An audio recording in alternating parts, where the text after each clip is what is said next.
Teachers go above and beyond. Now it's your turn. Nominate your favorite for Thank a Teacher, powered by Donors Choose.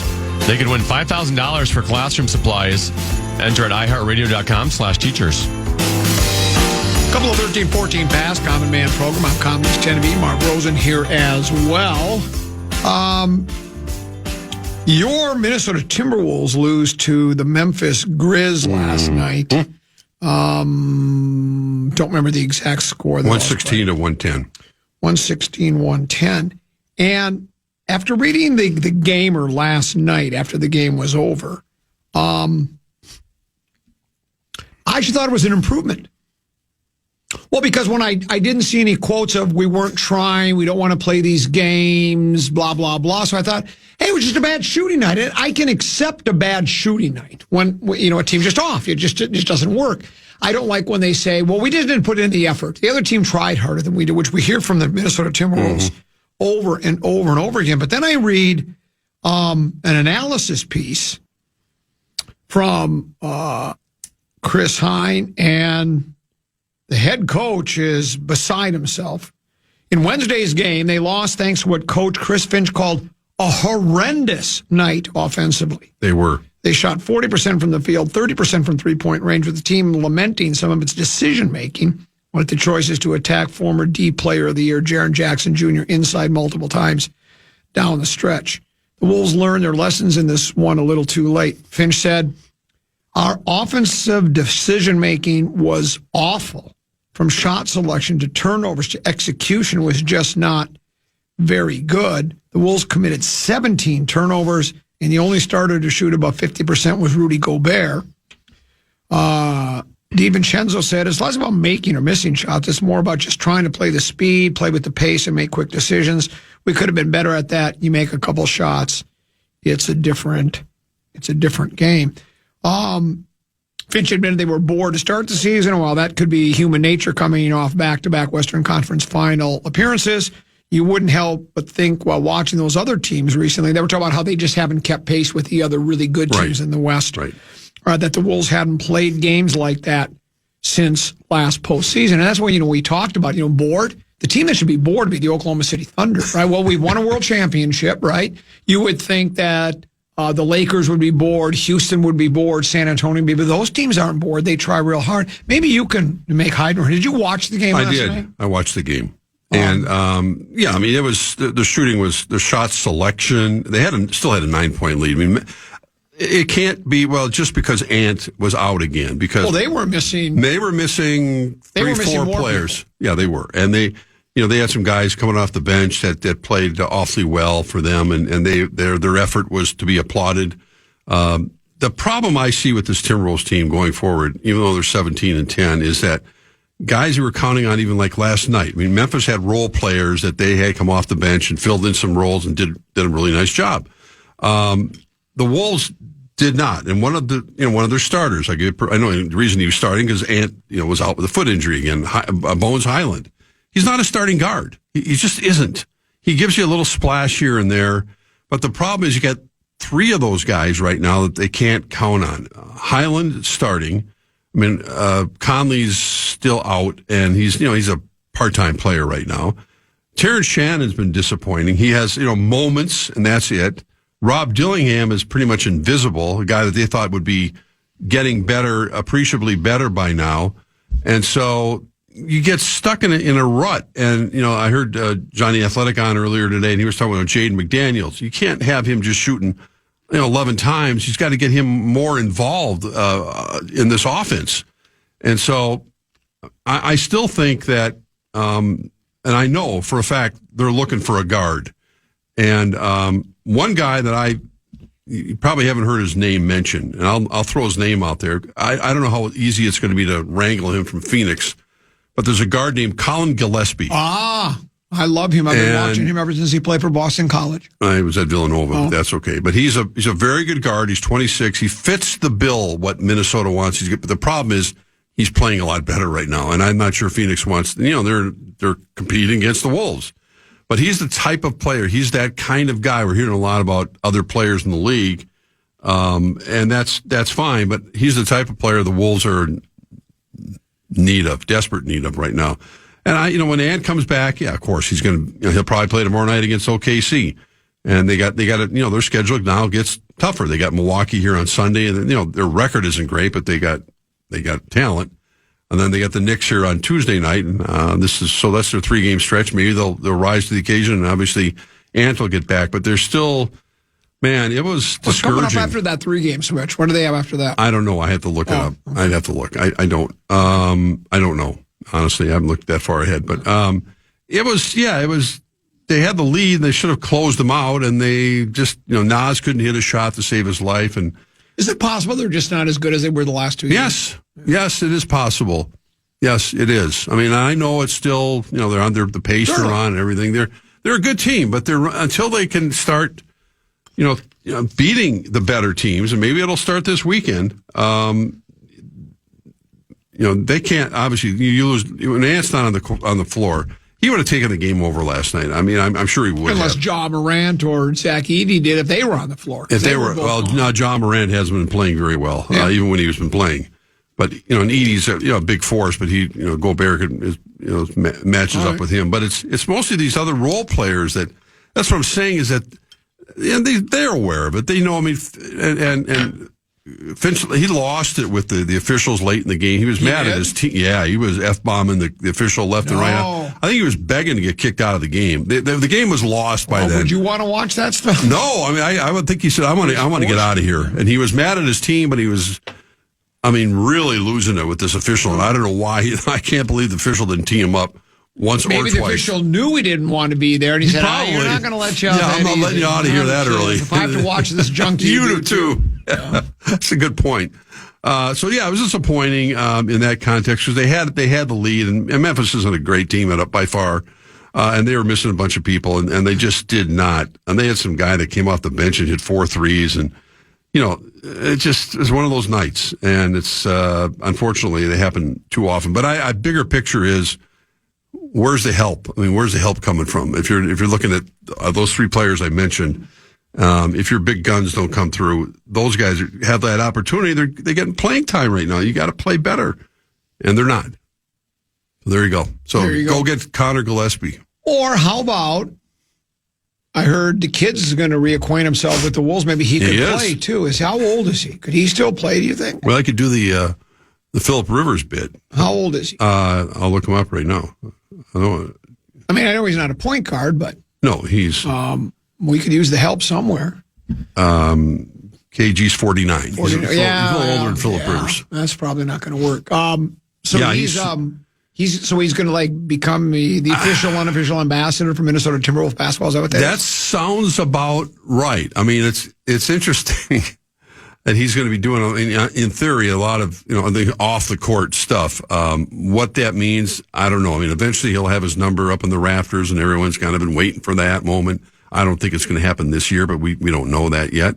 But yeah, he'll be. The fact that Laurie and A-Rod got him kind of signed up. They talked to his agents and how much time he's going to spend here and what capacity. But I find it hard to believe that Kevin's not going to want to have some say in that personnel. He did when he was playing here.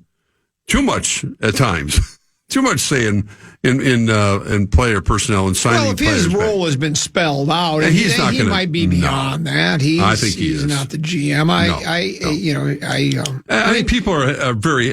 Longtime Wolves fans. Obviously, he's the franchise, and his heart's still here, and so from a PR standpoint, we'll see how it all kind of gets rolled out by the Timberwolves and what his responsibilities are going to be. But he's back with the Minnesota Timberwolves organization. Pretty cool. We'll take a break, come back, more to get to. Another couple of segments. I'm Common, he's 10 to B, and the legendary Mark Rosen here on a Thursday afternoon on the Fan.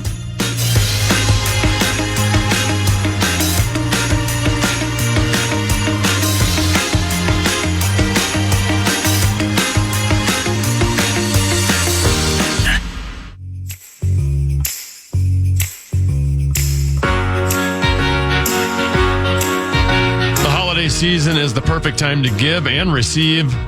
This December, partner with builders and remodelers and get great savings on any project, plus up to $500 in holiday groceries. And builders and remodelers will make a matching donation to Second Harvest Heartland. Visit buildersandremodelers.com to help give this holiday season. Couple 13-14 pastime comedies tend to be. Mark Rosen here as well. My sources at Scoop City. It's called Space City Scoop. Familiar with it? I've heard of it. Yeah. I don't know. Say Houston's going to make a real push for Gillespie. Well, not surprised. I'm not too far off in terms of his people wanting him. I mean, it's not going to be easy, like I said, to pry him out of there. I'm just saying that's a name that's definitely bouncing around the Timberwolves Phoenix front needs office. help at power forward. Do we have anybody we could trade that fits that bill? Yeah, Jade McDaniel. I don't know if we're not going to trade. No, they're not. Randall's he's not a power forward. No, but he's a forward. But I mean, Randall's kind of a tweener. I mean, Naz Reid, but yeah, I don't think that would not be enough. Trade Naz Reid? Get Gillespie? Space City Scoop? Well, Naz Reid and I think you'd probably have to give up one of those young players, the young players. So who'd you say was interested in him? Houston, yeah. Well, I told you that the kid's good.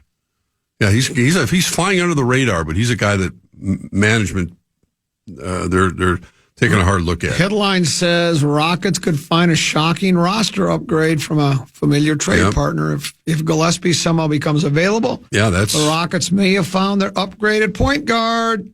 Well, that's therein lies the battle. But maybe they should have Billy Guerin take care of it. Maybe he could get it done. Yeah. Gillespie's having a breakout season. He is averaging 13.1 points a game. 3.8 boards, 4.8 assists, shooting 42.6 from three-point range. Just what the doctor ordered. Through his first 25 games. Frankly, given the way they have played the season, the Suns have little reason to part with him as of now to trade one of their standout players. Yet the Rockets likely have a package that could entice them to do so. Yeah. And it could ultimately make all the difference of their offensive versatility as the season wears on. Yeah, that's the problem. There's going to be competition.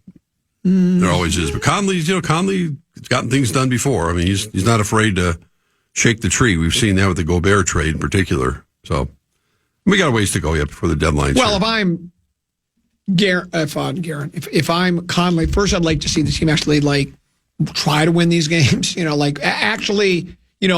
As Ann said, it doesn't seem like we even want to play these games. I would want my team to show me that they really do want to play these games, that they're going to play defense start to finish. Pretend like you mean it. At least give the effort that a team like Oklahoma City, for instance, does, and then I would be willing to make a trade. Otherwise, why would I trade to help you out when you guys are just playing bad basketball?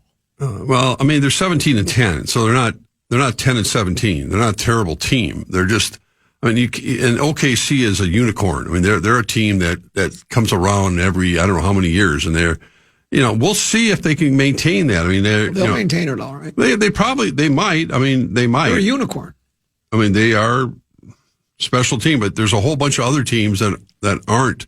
And that's the thing. It's interesting. I was looking at the schedule tonight this is where we are between the NHL and the NBA. Even Mike Barkley said, it was not a year ago or 2 years ago when he talked about, the Stanley Cup Finals. He was ripping I'd rather watch the Stanley Cup playoffs than the NBA. I mean, some of these matchups that you get, like tonight in the NHL, you can look at pretty much any of those games and say, well, they're all good. Yeah, who's favored? I mean, the Wild are playing in Columbus tonight. Then they got Edmonton, Colorado, and Nashville here early next week before they have to get out of town for the junior hockey tournament. But all the matchups, you go, I don't know. I mean, they're all pretty even. In the NBA, not quite so much. Although you got Oklahoma City's 15.5-point favorite over the Clippers. San Antonio's big favorites over Washington. There's some really lousy teams, but for the most part, you have too many of those games in the league where the defining line between teams that that are going to be playoff teams are already pretty much set. It's just a matter of what the batting order is going to be. Yep. Yeah. So it's kind of what the league has come to. Well, it has in a lot of ways. It's that's why. Well, I mean, I give credit. I mean, that's right. I mean, honestly, you talk about effort and everything, and I was irritated watching the Wolves try to make a 3-point shot last night. But I kudos to Memphis. I mean, they got a bunch of guys that were scrappy and they were playing hard last night, and they're 2 games under 500. But I think they still feel they could be a playoff team when they get bodies back. Don't sleep on Memphis. No, well, They looked like they were going to be that Oklahoma City team for a couple of years ago, and Ja was going, and I don't know what's going to happen with his career right now. But yeah, they played hard last night. They deserved the victory. So I'm, you know me, tend to be list radio is what? Lazy radio. It is lazy radio. We're the kings of lazy radio here, and I found another one of those lists. I love them. It's hold on, that's not the list. I got several lists that I want to get to.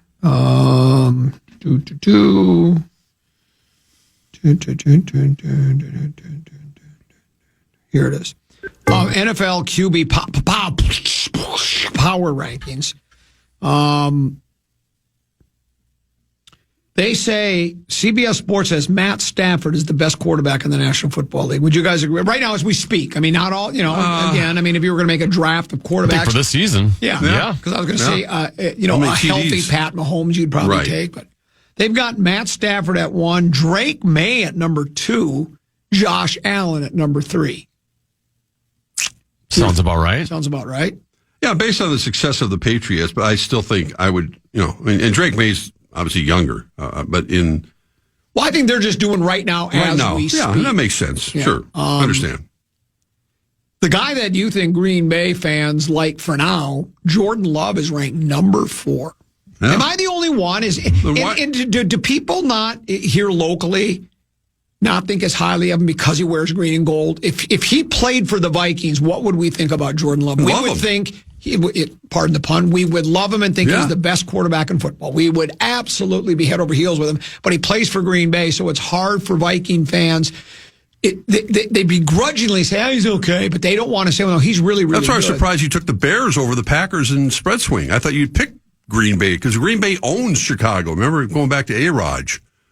I don't know why you picked them. Because the Twins lost 18 postseason games in a row. So they should have lost. But I thought you were more of a Jordan Love fan than Well, it's more than just quarterback. Well, I understand that, but they're playing at Chicago. Chicago's defense. Tennessee gave you the numbers offensively. What they do, that's a good football team. I just think Chicago. It's a pick'em game. It is a pick'em game. I would take. But no, Jordan's very good. I mean, he's still Dak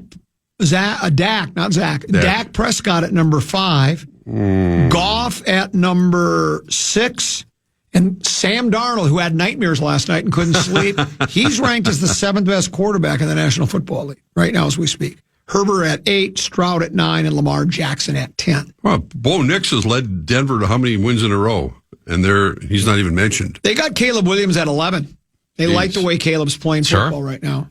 Aaron A-Raj at 12. Come on, ahead of Nix? Yes. Burrow at 13. Burrow hasn't been playing. Purdy at 14. Trev Lawrence at 15. Wow. Baker Mayfield at 16. Jalen Hurts at 17. Bo Nix at 18. A 12-2 team, and he's 18. Yep. Wow. That's a disappointment. Well, he doesn't throw the ball over 10 yards. Doesn't matter. He's a leader. He knows how to win in the fourth quarter. That's what he's been doing time and time again. He makes the big throw. I mean, that's if you want to gauge it just on stats that these people are doing or whatever it is, that's fine. But you got to look at the results. I mean, it's not about some gaudy statistics. Bo Nix had one of the best games of his career in Denver's win against depleted Green Bay, who lost Micah Parsons in the third quarter. Nix threw for 303, 4 tutties, 23 of 34. He's managed the Broncos toward the AFC's top overall seed, which comes in the first round bye. I don't even know how to say the New Orleans Saints guy. I think it's like Shuck. Oh, the quarterback? Ah, shucks. They've got him higher than our guy, McCarthy. Well, I mean, that's... Dart at 20, Young at 21, Kirk Cousins, how the mighty have fallen, 23rd best quarterback. He played well game last week. He sure did. Jacoby Brissett at 23, Cam Ward at 24, Marcus Mariota at 25, and then finally J.J. McCarthy at 26. It says, McCarthy has found some success, throwing 6 passing tutties to just 1 interception against 2 of the NFL's worst defenses in Washington and Dallas the last 2 games. However, he still has a long way to go as he ranks dead last in the NFL in completion percentage, 56.8, TD to interception ratio, 11-11, and passer rating, 72.1 this season among 32 qualified quarterbacks. He's got a ways to go. But did Chris Carter make out that list?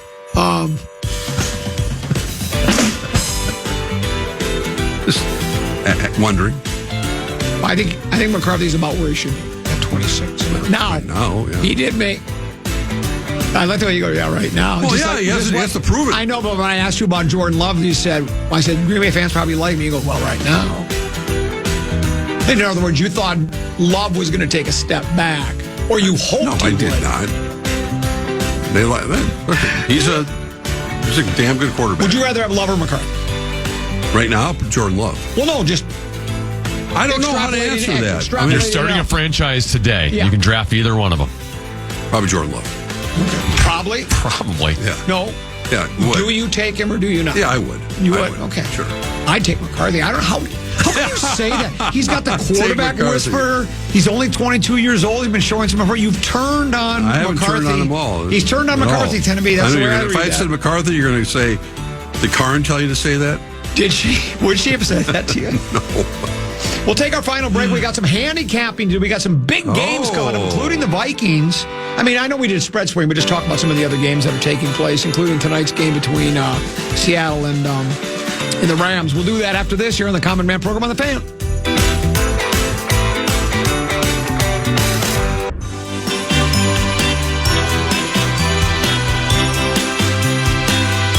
Crying is tough, but shaking is dangerous. If you're overwhelmed, step away. Never shake a baby. Learn more at nevershakemn.com.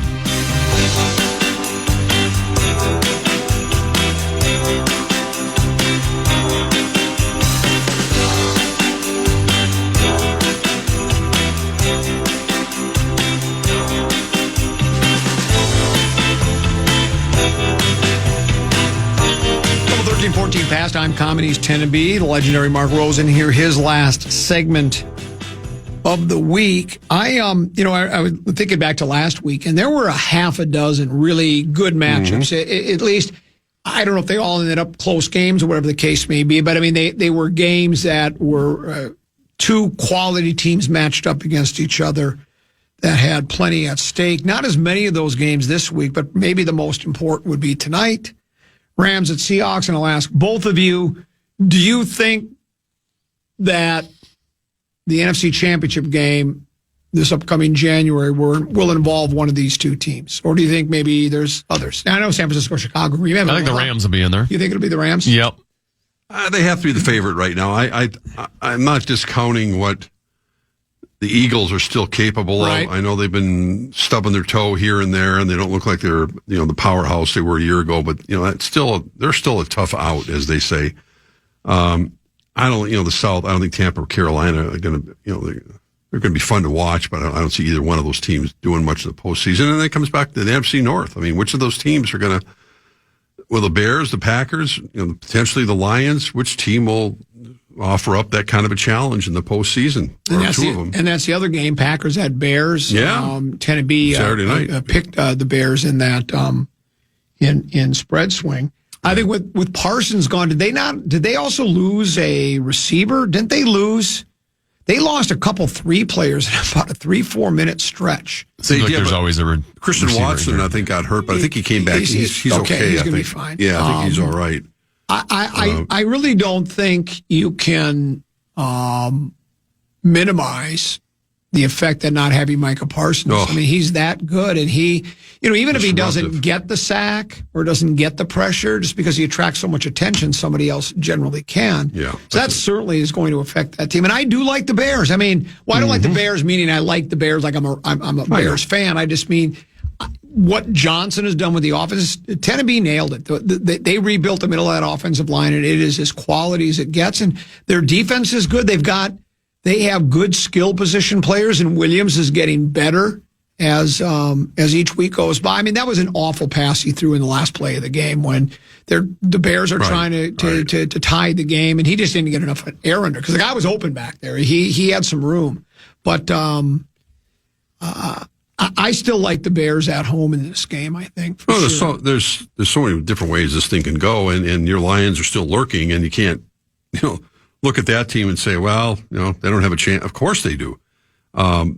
But they need some things to. They got to win out. Yeah, they do. They do. In what I've been able to gather, to garner, to figure out is they obviously have to go 3-0, And then they need either the Packers or the Bears to go 1-2. And it's certainly possible. Like, so let's say, for instance, Chicago's playing Green Bay at home, but then Chicago has, I think it's San Francisco. Is that right? I think they have San Francisco on their schedule. They got the Lions the last game. And then the Lions the last game. Mm-hmm. So if the Bears were to lose one of the next two, if they go 1-1, let's say in the next two games, beat the Packers, lose. Bears got a tough schedule. Yeah, it's the 49ers, right? Packers, then at San Fran, and then home to Detroit. Wow. So let's say the Bears split their next two games against Green Bay and San Francisco. If Detroit wins both those, that's tough. I mean, Pittsburgh at home, you'd think they'd win, but playing at Minnesota, I think the Vikings could beat them. But if Detroit goes 2-0 and the Bears go 1-1, that last game of the season will be for the last playoff spot between Detroit and Green. Well, the schedule Chicago, makers and it's at Chicago. Yeah, they do it right. I mean, you want to have those kind of matchups. Well, they do that. Well, they always do. They always have division rivals playing the last week of the season. But the way it plays out now, same thing with Green Bay and their schedule tend to be they've got the Ravens next week, I think. They do, yes. But that's at Lambeau, if I'm not mistaken. But again, if they were to lose that, at home to Baltimore. If they were to lose to Chicago, and then it's Ravens and Minnesota. If the Lions go 3-0 and either of those teams go 1-2, if I understand it correctly, Detroit's in. So it's possible, but I don't know. I guess as a Lions fan, you're cheering for Green Bay in this game just because you get Chicago on your schedule, so you have a chance to take absolutely. Whereas you still need help with Green Bay. And I will tell you, because I've watched enough Lions football, I know they're capable of winning all three of these games, but they're also capable of losing. That's just the way they are. Because especially right now, offensively, they can still put points on the board, even with Laporta gone, some of their offensive players gone. They can still put points up on the board. The problem is they just can't stop anybody. That's what happened against the Rams. They could not stop the Rams at all, and then they just got outscored. So they get those high-scoring games, but I could see them lose. But that's their best way in. Well, this is why it's so tough. You got to have the right mindset. From the time you gather in the meeting rooms to game day, and then you have to just getting into the playoffs. That's all we're discussing right now. And then you got to run. Maybe win 3 games to get to the big game, and you have to go on the road in all likelihood. That's why tonight's game between the Rams and Seattle is so huge, and San Francisco is still lurking, only a game back with all the injuries they've had. So, the one thing, again, we'll talk about it when it comes to fruition, but when Tampa Bay or Carolina will have a whatever kind of, close to a 500 record, and because the winner of that division will get a home game for the playoffs, and that doesn't guarantee anything, but it's certainly not a disadvantage if you're going to play, a Philadelphia team or something like that. You obviously want to play them in Carolina or Tampa than you do. Well, it's going to be like whoever between the Seattle and the Rams, one of those two is going on the road to that's right. That AFC South division winner. Yeah. That's correct. That's correct. Yep. Jaguars Broncos play, is that correct? Yes. Jags on top of the division, only a game up on the Texans. Broncos lead the Chargers by a couple. That's another good game, Broncos Jaguars. Yeah. I mean, it should be on paper because of the two teams. And the Texans, they won again last week, right? Is that correct? Do I have that right? Yes. So they've won, is it 6 of 7? They started out the season 6-7. 6-7. I think they started out the season 0-3, I thought. Their defense is it's lights just out. So good. Yeah, that's a defense that can get you to the big game. They've won 6 in a row. Yeah. Right. 9-5. They could still, and they're gonna romp over Las Vegas. That I was tempted to take them and spread swing. They're 13.5. Well, Vegas has mailed it in, as we saw last week. And that game's in Houston, so they'll probably shut them out again. The way that defense plays, so it could be, I'm not saying my sleeper team. That's a sleeper team to keep an eye on, I think, in the postseason, because that defense, someone's gonna have to beat that defense in January, and that ain't gonna be easy. They're really fun to watch. And then your soon-to-be big game world champion, Minnesota Vikings, on the road to take on New York Football Giants. Your thoughts? Well, I mean, I think that the Vikings are self-motivated, in hearing all the right things from KOC, and because of the quarterback situation, you can't ignore it, that, you don't want to see the kid take a step back, and that he needs to just keep improving. That sounds so weird to say the fundamentals, but he has to just take what he did last week and just improve on it again. There's plenty of room for improvement, But I think, the true test, and, they should beat the Giants, but, coming back against two highly motivated, in all likelihood, motivated NFC North teams at home against Detroit on Christmas Day next Thursday afternoon, and then the Packers, I think we're on January 4th. That's what you want to see with the kid, is that throw him in those situations. And so, yeah, I think there's enough motivation. I don't think the Vikings aren't packing it in like some of these other teams potentially are. They want to win. They don't care about draft picks right now. And certainly the players don't. They're fighting for jobs. And, I don't know if it's going to be a romp. I think the Giants are pesky enough that they can make a game of it. But I think the Vikings... the Vikings aren't. They're not a losing record. They're not any good. They're not a great team. They're better than the Giants. No, I mean, they should be, but it's just be nice to see what they did what they did against Washington. I mean, I guess what I'm saying is I don't expect them to win 30-0.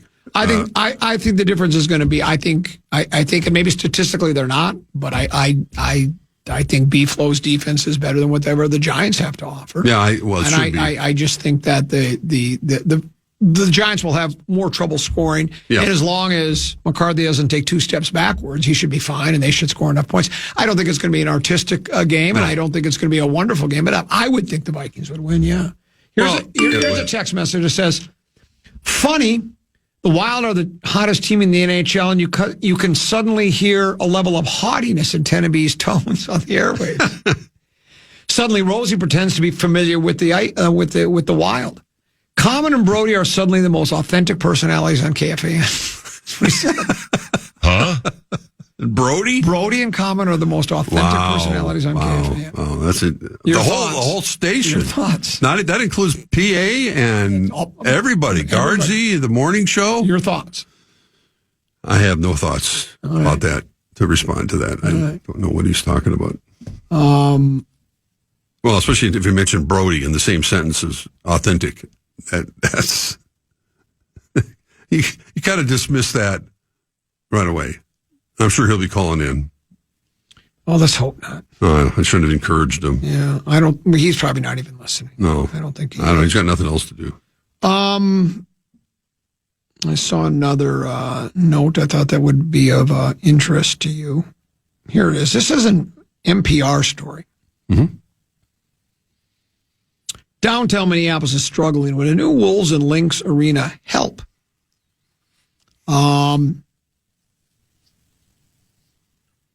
There's some quotes from people that would say would like to have a new arena. Alex Rodriguez said, a new arena is what our fans deserve. He said that back in June, and arena is an anchor to the community. Rodriguez is pitching a new arena as a public good for Minneapolis. And many city leaders seem to view it that way too, including Jacob Fry. But I did see in the same story that economist J.C. Bradbury of Kennesaw State University said new sports venues will increase economic activity and ticket sales for 5 to 10 years, but most of that money goes to the team, not the surrounding neighborhood. Bradbury's writing a book about what he calls the false promises of publicly funded stadiums. He said 50 years of research shows arenas are bad public investments. He says, quote, you can go and you can poll economists, and they all agree on this. This isn't some rogue opinion I have. It's something that's shared by the entire discipline. If you ask doctors, is smoking bad? They'll universally say yes. If you ask economists, are stadiums bad public investments? They'll universally say yes. I saw a clip on social media, something that U.S. Bank the advantage U.S. Bank has over a lot of stadiums, and they compared it maybe to Kansas City, is that U.S. Bank, like the Metrodome, is in a neighborhood, so to speak. Now, there's not a lot of restaurants and stuff around there, but they take light rail out there. They have means to get in and out of that area and stay in that area. And in Kansas City, you look at the ballparks there when there's not a game, and they have all that space they have that just sits vacant. How many days a year? 300 some days a year, compared to other ones. I think that as long as you can, and there's always, every time there's a big event, even like the junior hockey tournament coming to town, how much money it's going to pump into the economy in Minneapolis and St. Paul with games at Mariucci and Grand Casino. and these big tournaments, even though a lot of people from Canada aren't coming in now, but it's still it's a nice boost for the economy. But as far as the Wolves go, I mean, yeah, they're not better not have their hands out. I mean, they got the money and they want to build it toward right by Farmers Market. I think is really about the only location in Minneapolis that's potentially going to work out. I don't know what other land they would have that's available in downtown Minneapolis. So that's a ways away. They haven't even broached haven't had news conferences about it, haven't talked about it. I mean, I just saw in Chicago. I mean, my buddy Kevin Warren wrote a letter to the Bears fans yesterday. They were supposed to go to Arlington Heights. They're going to build a stadium out there. Well, they got shut down basically, and it's not going to be in the legislators' docket next year. So now they're looking at Northwest. They're going to build it in Gary, Indiana, or something. They might build the stadium in Indiana, so that Indiana will have 2 football teams. But it just shows you how it's not a given anymore. There's been pushback, certainly from the legislators, and with everything else going on in the world, it's hard to ask for much of anything anymore when it comes to stadiums or arenas. If I remember correctly, you're for stadiums and against kids. And for me, for the longest time, I was for kids and against stadiums. Right. Then I was for stadiums against kids. Then I was against both.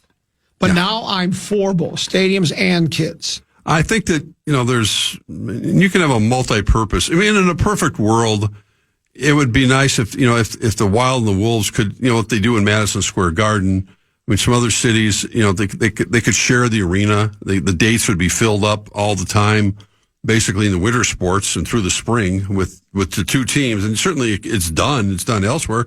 And the football stadium, obviously what's going on in Los Angeles with SoFi, with the Rams and the Chargers sharing it, and that's a perfect example of how you get more bang for your buck. I don't know how the particulars, how it all works out and how they divvy all that up, but that's not going to happen. I mean, the Wolves are not going to play at Grand Casino Arena. Tell me, because you follow hockey fairly closely. Maybe you have an answer to this. Is it becoming less?